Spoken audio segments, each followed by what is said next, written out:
welcome back to Hermitcraft. All right.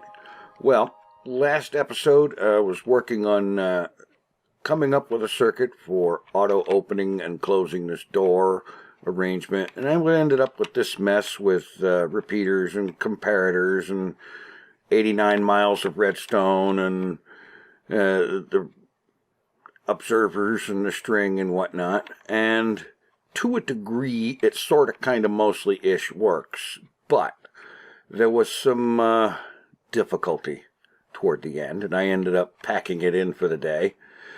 And by the way, if I seem a little out of sorts today, it's because, well, you ever have one of those days where no matter how much sleep you did, you couldn't get enough sleep? Well, that was me yesterday, and I'm just sort of barely kind of almost recovering from that today. So, yeah, that was a lot of not fun. However, I have noticed in the comments there was a lot of helpful and useful suggestions. And, well, basically, a number of things. Like, for example, apparently that lever is not needed, nor is the subtract mode. And also that what I could do here is, instead of the comparator, just put a repeater in there and a bit of dust, and that should actually take care of it. Let's see.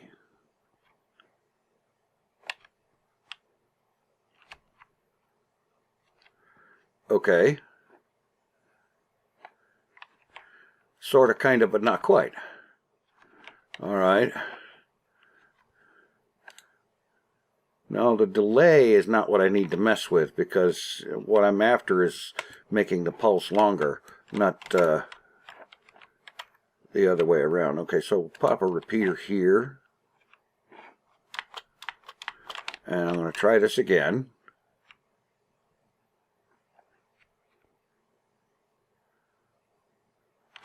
Okay, the repeater makes sure it's a full strength signal going into there, which is all great.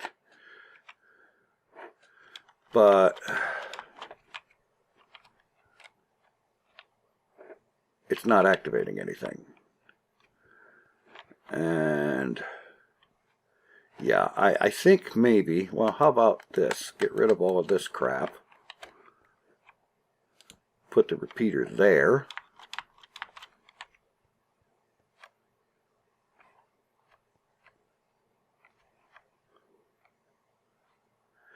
Yeah.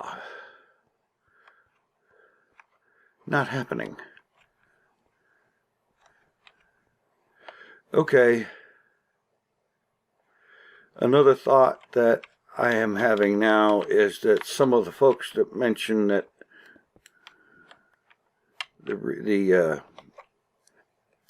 observer thing is not necessary, and that what I should do is go ahead and just use stone pressure plates, which on stone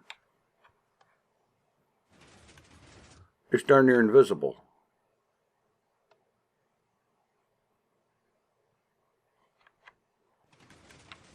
Okay, and that's a decent delay too.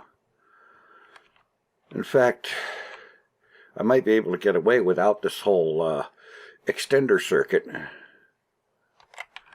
But there's another thing that several people mentioned that I think is worth thinking about. And that is, basically, if I'm going to have an extender circuit, I don't need two of them. Well, first, let's get this one set up like the other one over there. All right.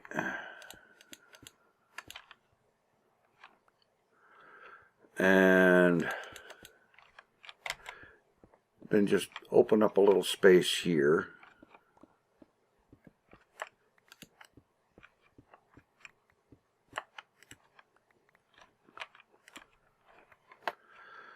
And honestly, my first thought, let's pop a repeater here That way the signal going into here will be full power. And another one over here. Run the dust like so. So now we've got this coming from over here on this side. And let's get the stone and the pressure plate.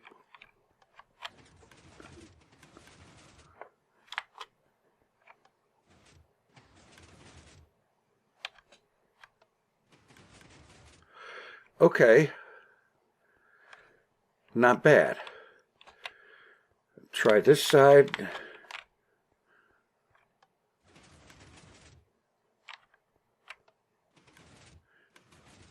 Okay, it's good, but still not leaving enough time to actually go through the door before it auto closes. So I think perhaps the pulse extender is a good idea, but in actuality, instead of needing two pulse extenders, I just feed both signals into a single pulse extender.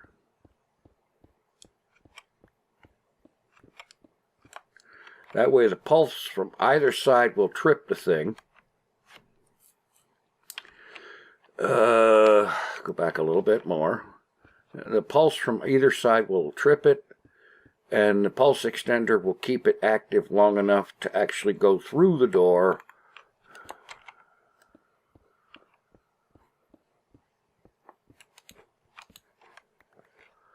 Yeah. Okay, so let's see.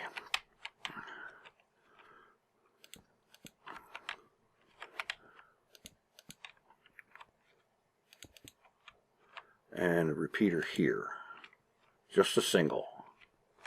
And over here we've got dust.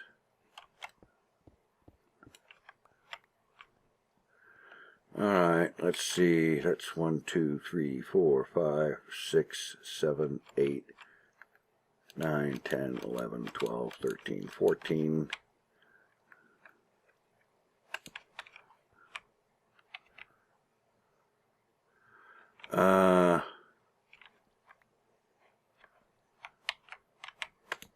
Yeah, it's going to need to go into that because that's the input for the thing. So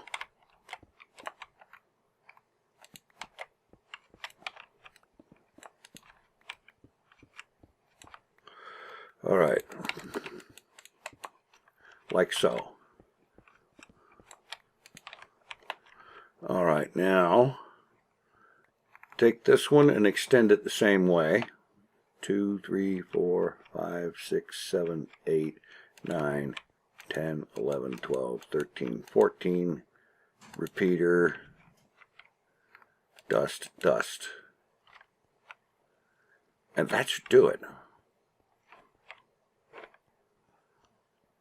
If I've got this right, that should do it with just pressure plates. Part of the reason I went with the observers is because they're new, and you know, well, they're completely new to me. I realize they've been around for a little while, but still, I figured using them would be a good idea. Okay, there's enough delay to actually go through the door, and then it closes. All right, that's great. That's what I want. So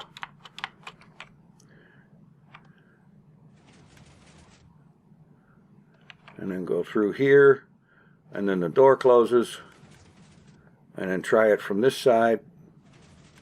Open, go through, and it closes behind me. Great. And in fact, very likely, I didn't need that much extender, so I'm going to try it one more time.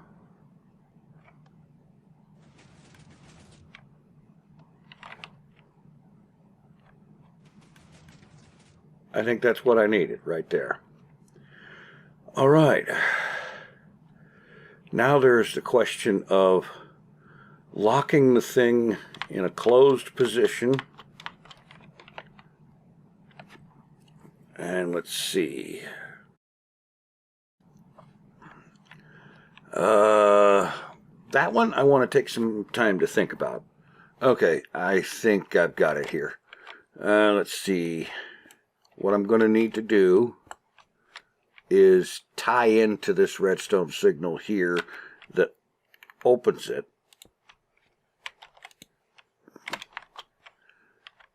It's basically, well, put a redstone lever on here.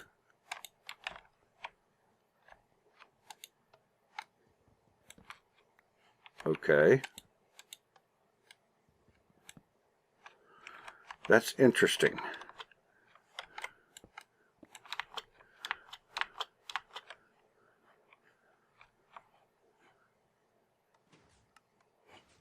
That is odd. The repeater going in that way, so the signal here should be one way. Unless this dot is energizing this block and it's passing it on to that one, I don't know. Okay, holy complications.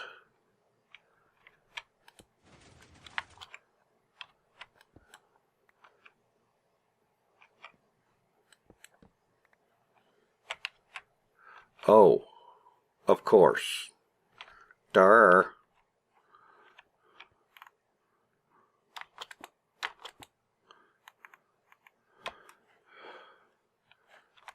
Yeah, I get it now.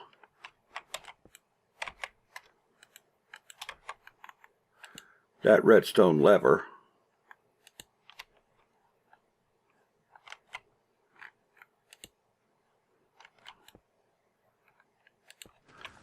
yeah.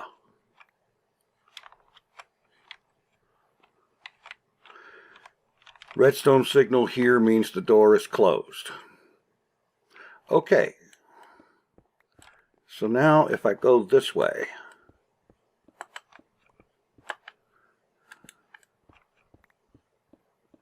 I should end up right in here in Yon's security office. So we put a lever here.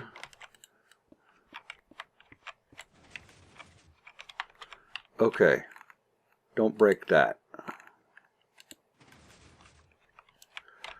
And then let's just take a repeater here, some dust leading from the lever into that, and that should do it. Now the door should not open. Right. The door stays shut when the lever is down. Lever up.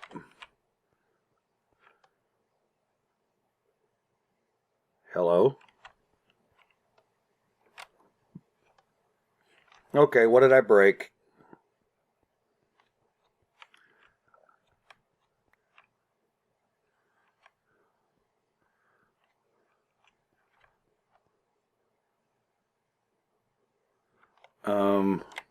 Maybe I broke that. Yeah.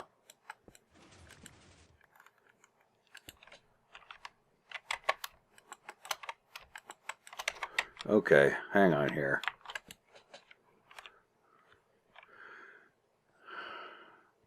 I'll get this thing one way or the other.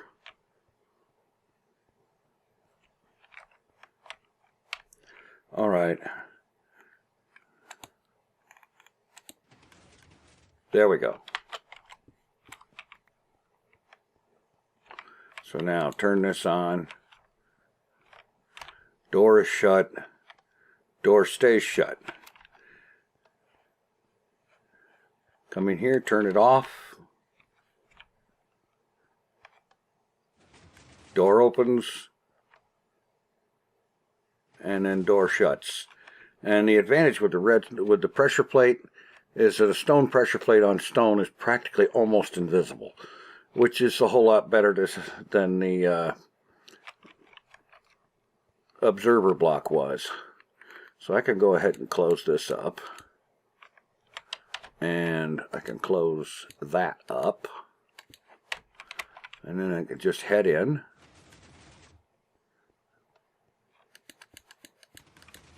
Go ahead and close those. And now the door is locked. And it will not open from either side. And that's what I want. Now, I was also thinking about a way to override locking the door from outside. Like maybe if a person had a key or a code or something, you know, like maybe some kind of combination lock or something that would allow opening it from the outside, even though this lever is turned on. But I'm not quite up to that just yet. I don't know, maybe some kind of arrangement where the proper code entered on the outside would activate a sticky piston that would pull part of this circuit out of the way and disconnect it. Like, for example, a sticky piston here that would pull this block out of the, or no, not that block, that would pull the repeater over. That would break the connection and override the lock.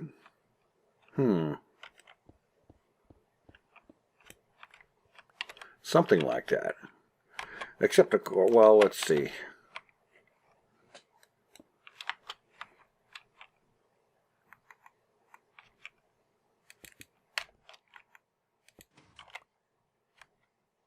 Hello.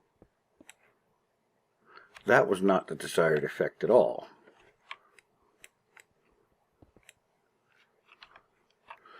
Let's see. What if I put it there?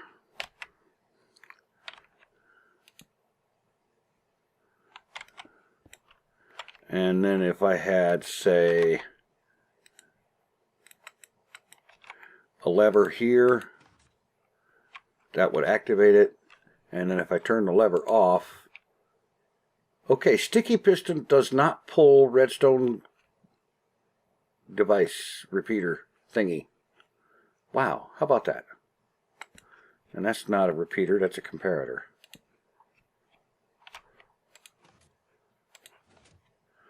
How about that? I didn't know that.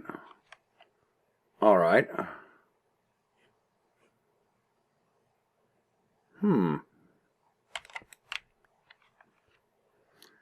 Very interesting. I know something like that would do what I'm looking for. But, well, let's see. Wait a minute. What's another way to have this signal here?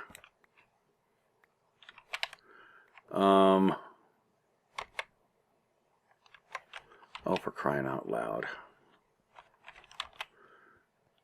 When am I going to learn to have a crafting table over nearby where I'm working when I'm doing something like this? Good gravy. All right. And by the way, I am aware that some stuff like this where I'm trying to figure stuff out myself and whatnot can be considered by some to be painful to watch. But okay,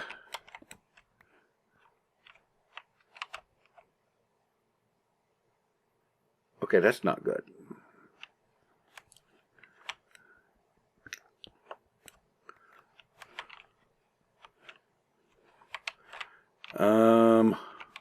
All right.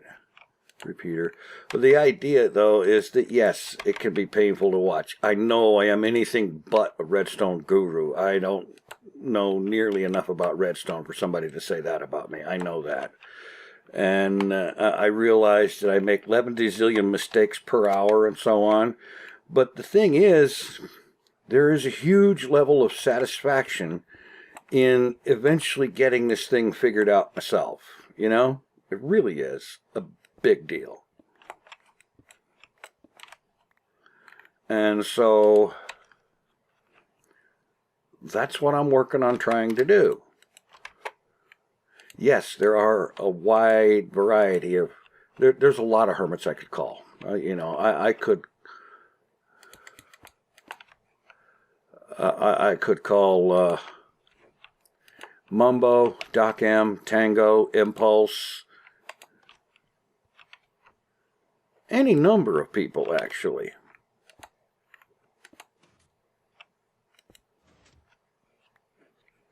Okay, that's not going to be right. I can't have this thing to where the redstone block powers the thing that puts it there. Oy.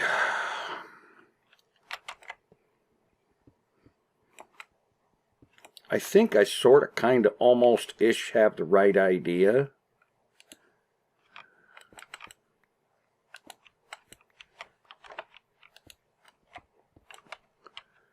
I'm just not quite in the right place with it. Let's see. Okay. No, back a block.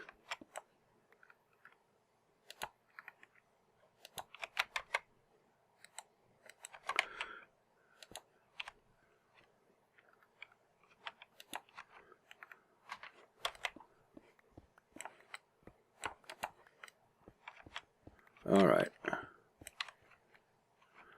I'm getting there, I think.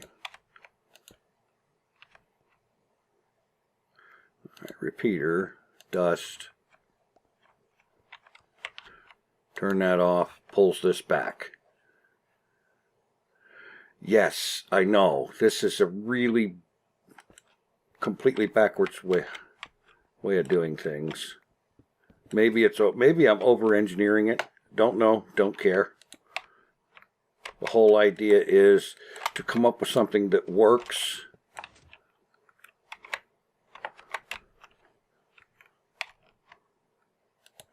All right, now the repeater here, the dust here and there.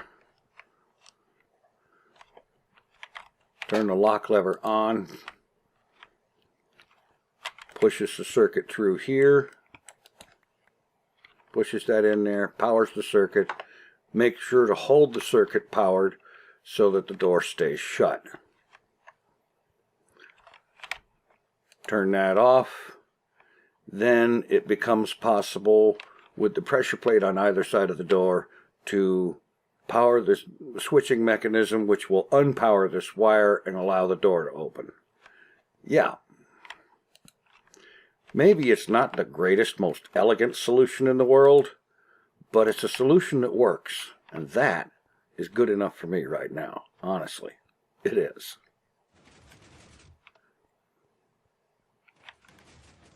Yeah.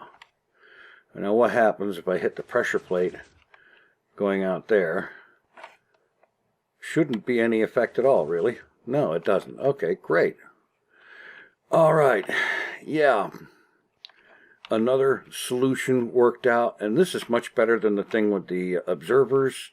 Like I said, I was using that because they're newish, and I figure newish sort of things that I haven't used much, I need to use and get them figured out. But the problem with the observers is, as several people pointed out, they produce two pulses.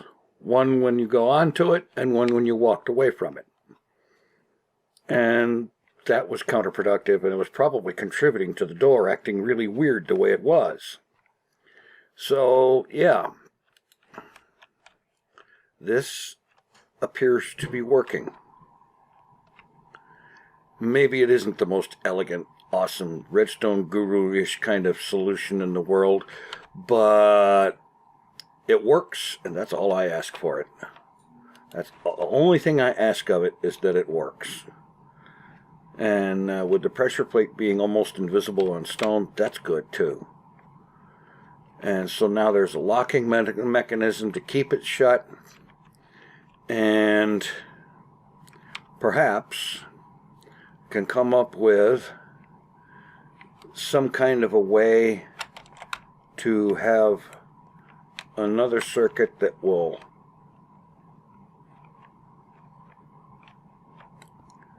I'm not exactly sure how, but a circuit on this side that will say a number of levers or maybe an item frame with something in it turning or whatever, that you could have settings for a combination lock or a key code or some kind of thing like that that you could put in that would put out a redstone signal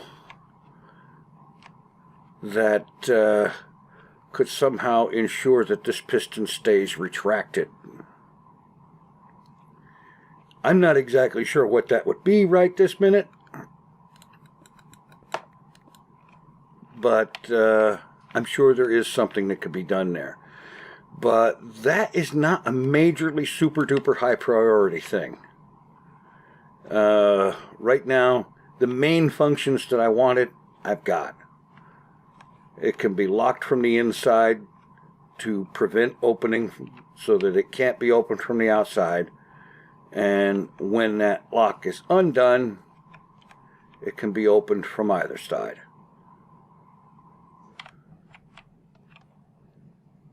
Okay, now I say that and all of a sudden it doesn't work. Oh, come on. What the heck did I do?